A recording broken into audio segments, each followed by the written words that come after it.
Good evening, friends. Um, in last class, we have discussed about the about switch VTP. In VTP, we have studied about server mode, client mode, and transparent mode. In these three modes, we have seen the impact of VLAN, impact of VLAN,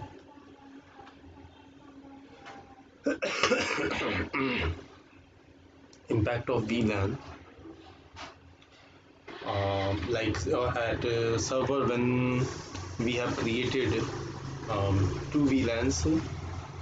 So those VLANs are automatically available are on client switches, but transparent switch transfer the server message to the next client switch. Now उसके बाद मैंने आपको last class में ही discuss किया था कि we will discuss about the switching loop. तो first of all I would like to say something about the switching loop is that when two switches communicate to each other, जब दो switches आपस में communicate करते हैं तो वो communication में BPDU Bridge Protocol Data Unit का ट्रांसमिशन होता है. ये ब्रिज प्रोटोकॉल डेटा यूनिट ही ये डिफाइन करता है कि भैया किस स्विच से कौन सा इंफॉर्मेशन किधर जाना चाहिए. अब इसी को मैं एक पिक्चर से आपको समझाता हूं.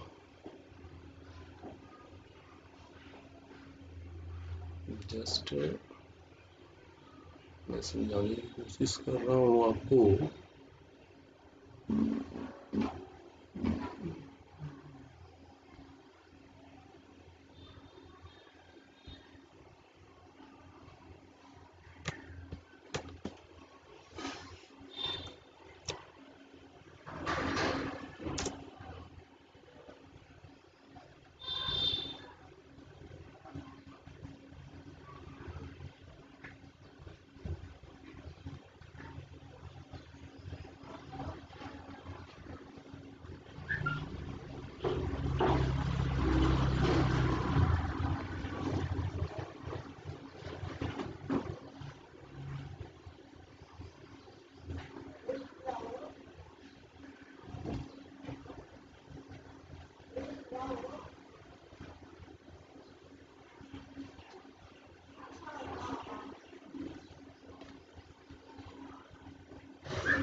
लुक, मैं स्विचेस ले रहा हूं लाइक 2960,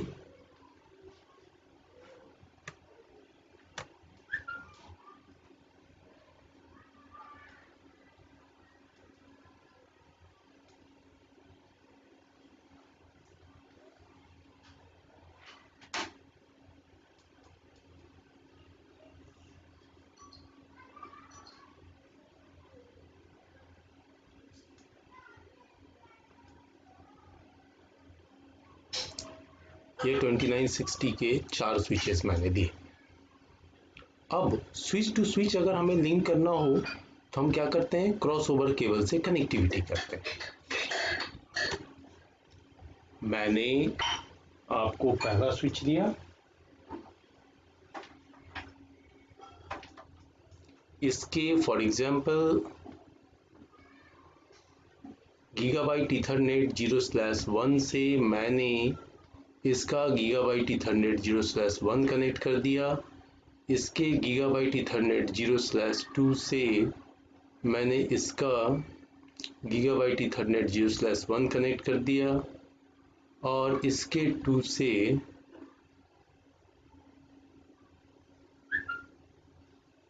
इसका 1 कनेक्ट कर दिया। इस तरीके से मैंने इन सारे स्विचेस को आपस में लिंक कर दिया है। अब ये स्विचेस जब एक दूसरे से कम्युनिकेट करेंगे तो कम्युनिकेट करने के लिए ये आपस में एक दूसरे को BPDU मैसेज भेजेंगे। ये स्विच इसको भेजेगा, ये इसको भेजेगा, ये इसको एंड सो ऑन। ये BPDU मैसेज भेजना कंपलसरी है, अदरवाइज किस स्विच पे कौन सा नोड कनेक्टेड है ये क्लियर नहीं हो पाएगा। वैसे माय डियर फ्रेंड, आपकी ऑनलाइन क्लासेस भी अब मैं आज तो मेरे शेड्यूल में था बट मैं थोड़ा सा मिस कर गया। डे आफ्टर टुमारो यानी परसों आपकी सुबह 8 से 9 ऑनलाइन क्लास होगी। मैं उसमें आपको एक्सप्लेन करूंगा इसके बारे में, ठीक है। अब धीरे धीरे जो भी मैंने ऑनलाइन आपको वीडियोस दिए थे उन सबको एकदम फेस टू फेस आपको पढ़ाऊंगा, सो डोंट वरी। हाँ, फिलहाल के लिए मैं आज के लिए आपको ये वीडियो प्रोवाइड कर रहा हूँ, यहाँ पे आप देख के समझने की कोशिश कीजिए। ये BPDU मैसेज जो है वो एक स्विच से दूसरे स्विच पर ट्रांसफर होती है, ठीक है। जब एक स्विच से ये दूसरे स्विच पे ट्रांसफर होती है, दूसरे तीसरे, तीसरे से चौथे, तो ये BPDU के थ्रू हर स्विच पे कनेक्टेड जो भी नोड्स हैं उन सब के बारे में इंफॉर्मेशन सारे स्विचेस को मिल जाता है और तभी ये 1-to-1 कम्युनिकेशन करा सकता है। इनिशियली स्विच ब्रॉडकास्ट करता है, बाद में यूनिकास्ट करता है, जैसा कि आपको मालूम है। लेकिन अब चूंकि आज का हमारा टॉपिक जो है स्विचिंग लूप है, इसलिए मैं बात करूंगा स्विचिंग लूप के बारे में कि यहाँ पे लूप जनरेट होने के चांसेस कैसे बनते हैं। तो जरा सा सोचिए कि क्या होगा अगर ये लिंक या ये लिंक या ये लिंक कोई भी एक किसी वजह से डाउन हो जाता है। जब डाउन हो जाएगा तो बट ऑब्वियस है स्विच जो है वो अपना कम्युनिकेशन ब्रेक कर लेगा, नेटवर्क आपके पार्ट में बढ़ जाएंगे। तो ऐसा ना हो इसके लिए हम एक और लिंक डाल लें। ऐसा मन में आता है कि चलो एक क्रॉस केबल लेते हैं और उसको इस एंड से इस एंड पे कनेक्ट कर देते हैं किसी भी पोर्ट से। जैसे ही मैंने कनेक्ट किया, गौर से देखिएगा पिक्चर को, डायग्राम को, हाँ, और ये जो सिग्नल्स ऑरेंज कलर के, ग्रीन कलर के हैं, आप देखिएगा इस पे क्या इम्पैक्ट आता है।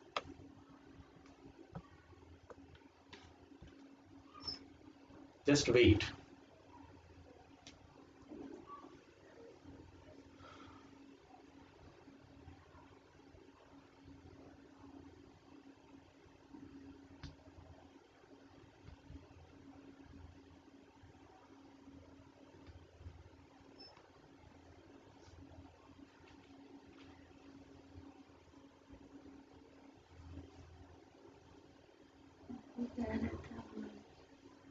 ऑनलाइन रिजल्ट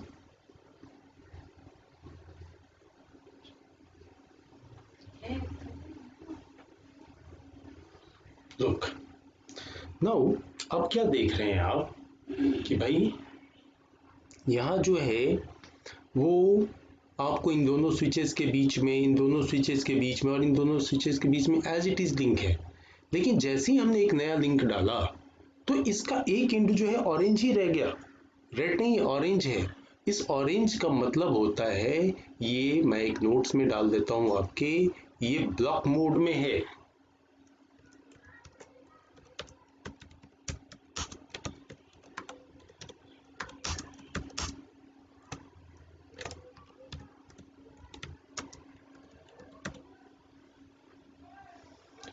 फाइन, ये स्विच का blocking mode off switch port है।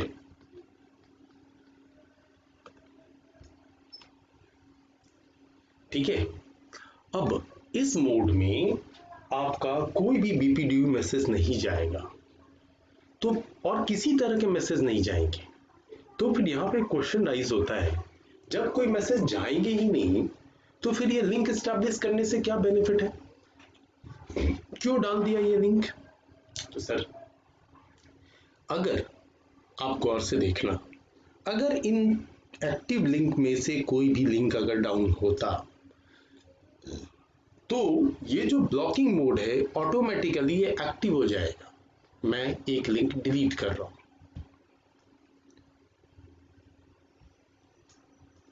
फॉर एग्जाम्पल इस लिंक डिलीट कर दिया मैंने, सिंपल। अब देखिए थोड़ा वेट करना पड़ेगा आपको, 50 सेकंड्स वेट करना होता है। 50 सेकंड्स के बाद देखें,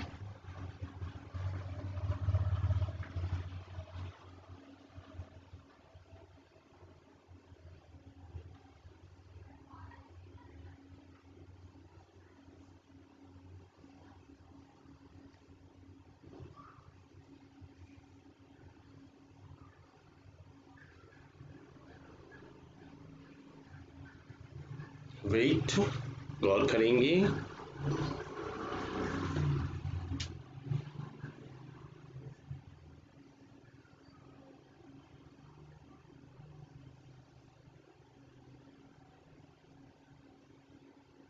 राइट, सी अभी ये जो ब्लॉकिंग मोड था वो खत्म हो गया सर। अब ये क्या हो गया, हाँ ये ब्लॉकिंग मोड वाला चेंज हो गया एक्टिव मोड में। ये एक्टिव मोड में कन्वर्ट हो गया। तो ये बेनिफिट होता है एक्स्ट्रा लिंक डालने से। अब आइए, चाहे हम कितने भी इसमें मल्टीपल लिंक डाल लें, चाहे कितने भी मल्टीपल लिंक डाल लें,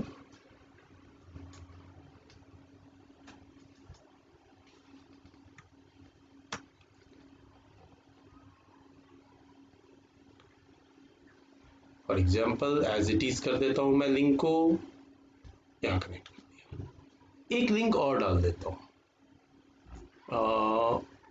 यहां से यहां पे एक लिंक और डाल देता हूं कि भाई कहीं से भी रास्ता अगर डिस्टर्ब हो तो दूसरे रास्ते से डेटा का ट्रांसमिशन हो सके। अब देखिएगा क्या आउटपुट आएगा, just like a let envelope.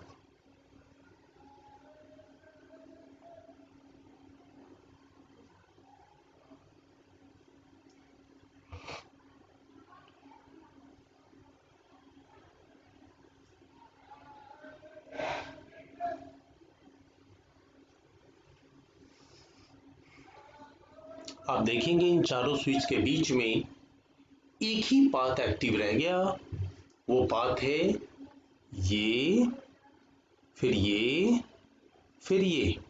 बाकी ये भी पाथ ब्लॉक है, ये पाथ भी ब्लॉक है, ये पाथ भी ब्लॉक है, ये बाकी के एक्स्ट्रा जितने पाथ लगाए थे सब ब्लॉक है। ये सब यूटिलाइज होंगे अगर कोई लिंक डिस्टर्ब होता तो कोई एक और एक्टिव हो। ओवरऑल एक ही पाथ रहेगा चारों स्विच के बीच में, ऐसा नहीं कि कोई एक लिंक डाउन करेंगे तो बाकी सब ऑन हो जाए, तब तो फिर गड़बड़। अब बात आती है यहाँ पे ऐसा क्यों हो रहा है, क्यों ब्लॉक किया जा रहा है? इसलिए ब्लॉक किया जा रहा है, अब जरा इस बात को गौर से समझना है। अगर आपके इस, एक मिनट, ये जो आपका पहला स्विच है, इसने फॉर एग्जांपल इसको मैसेज भेजा, इसने इसको मैसेज भेजा, इसने इसको मैसेज भेजा, तो मान के चलो अभी दो लिंक को आप इग्नोर कीजिए, इन दोनों को, सिर्फ इसी को रखते हैं, तो फिर ये इसको भेजेगा और ये इसको भी भेजेगा। इस स्विच को लगेगा कि भैया इस स्विच ने मुझे ये मैसेज दिया, इसको आगे फॉरवर्ड करो, तो फाइनली क्या होगा, एक लूप जनरेट हो जाएगा, सब एक दूसरे को मैसेज ही भेजते रहेंगे और कोई ट्रांसमिशन नहीं होगा। तो इस सिचुएशन से बचने के लिए स्विच ऑटोमेटिकली अपने उन पोर्ट्स को ब्लॉक कर लेता है जो लूप जनरेट करने के लिए रिस्पॉन्सिबल है, लूप जिनकी वजह से जनरेट होता है। अब इन सब के पीछे जो वाइटल रोल प्ले करने वाला सर्विस है उसको हम लोग बोलते हैं, आपको STP स्पैनिंग ट्री प्रोटोकॉल। दरअसल में हमारे स्विच पे by default STP protocol active होता है। जब ये STP प्रोटोकॉल एक्टिव होता है तो ये हमेशा ये केयर करता है कि कौन सा पोर्ट जो है वो लूप जनरेट करने के लिए रिस्पॉन्सिबल हो रहा है। जो रिस्पॉन्सिबल हो रहा है उसे ब्लॉक करो। हाँ, अगर कोई और लिंक डाउन होता है तो फिर STP के ही हेल्प से दूसरा पोर्ट अप भी हो जाता है, जिससे कि कंटिन्यू पाथ बना रहे। लेकिन इन सब के बीच में 50 सेकेंड्स का नेटवर्क डाउन टाइम तो होता है। This is a concept of switching.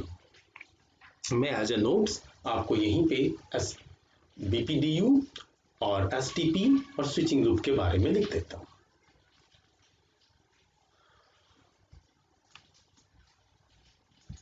सबसे पहली बात, BPDU, इसको बोलते हैं bridge protocol data unit.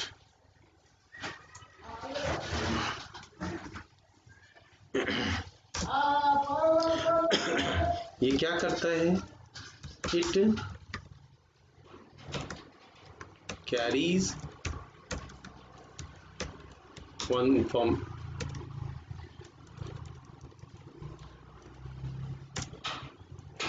it carries informations between switches.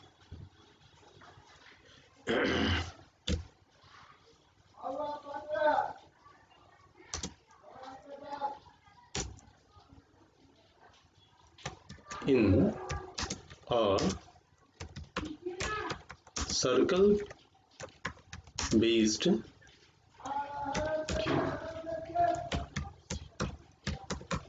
structure, in a circle based structure of switch, it may cause of switching loop also। ये हुआ आपके BPDU का। उसके बाद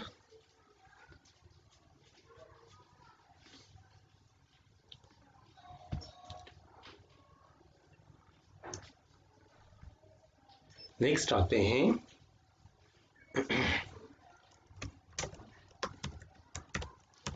स्विचिंग लूप।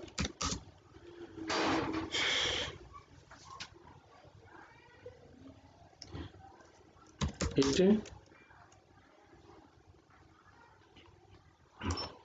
ऐसे लिखते हैं,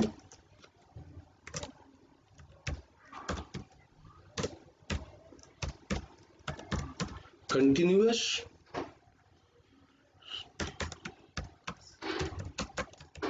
transmission of switching loop, continuous transmission of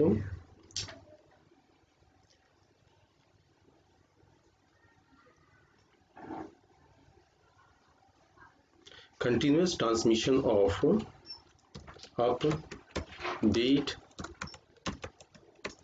message between switches। ठीक है, switching loop, continuous transmission of update message between switches. अब आते हैं STP, spanning tree protocol.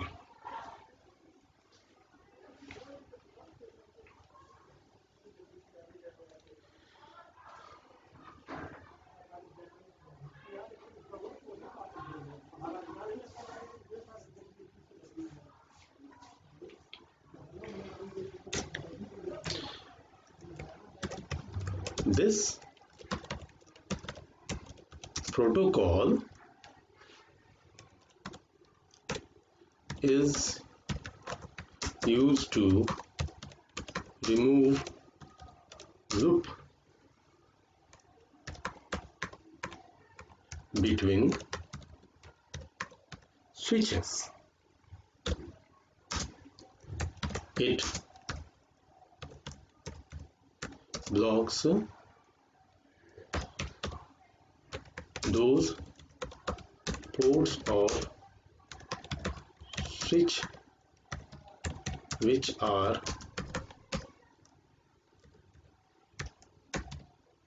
responsible for it blocks those ports of switch which are responsible for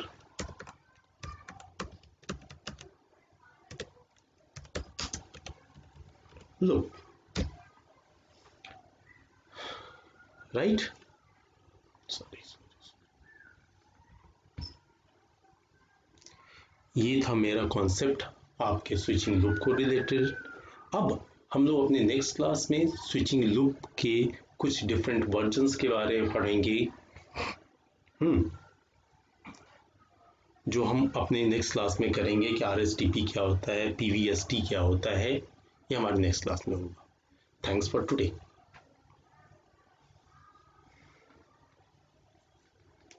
ध्यान रखिएगा।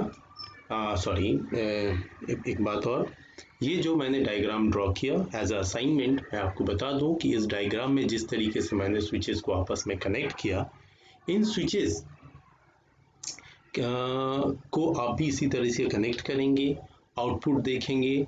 पहले जैसे simple मैंने कनेक्टिविटी की थी उस तरह से करेंगे, फिर एक लिंक डालेंगे, फिर आउटपुट देखेंगे, फिर दूसरा, फिर तीसरा, और फिर मेरी थ्योरी को थोड़ी समझने की कोशिश करेंगे। कल हम लोग और इस पर डेप्थ में जाएंगे, कुछ और बड़े कॉन्सेप्ट्स हैं। ओके, तो ये असाइनमेंट आप घर पे कंप्लीट करेंगे। Thank you.